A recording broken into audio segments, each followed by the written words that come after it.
pitää huomisesta lähtien soittaa 3 puhelua tältä listalta. Sun pitää huomenna niin laittaa punainen paita päälle. Ja sä et tuu tänne huomenna ollenkaan, kun sä oot tuolla asiakkaiden luona. Ja niinku, no miten Mikko Paas sitten sen tekee sen ja sen homman? Ei kun sä et tee enää sitä hommaa. Sitä ei enää tehdä sitä hommaa. Vaan nyt sä teet tämmöistä hommaa. Ja pitää katsoa, tää on vähän niinku tää Einsteinin sanonta, että vaan idiootti luulee saavansa aikaiseksi samaan, siis eri lopputuloksen toistamalla samoja asioita.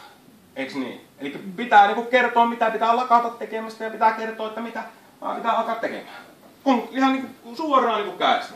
Tää on ihan sama kuin, muistatteko, kun Suomessa koitettiin niitä luokattomia lukijoita. Ja 1 lukukauden opiskelijat pyöri siellä, koska niillä oli opintosuunnitelma kädessä. Tämmöiset tiedot, taidot mun pitäisi hankkia, mitä tehdä. Seuraavalle lukukaudelle tuli jo luokanvalvojat takaisin. Ja luokaton lukio oli semmoinen, että opettaja sanoi, että mene tonne tunnille.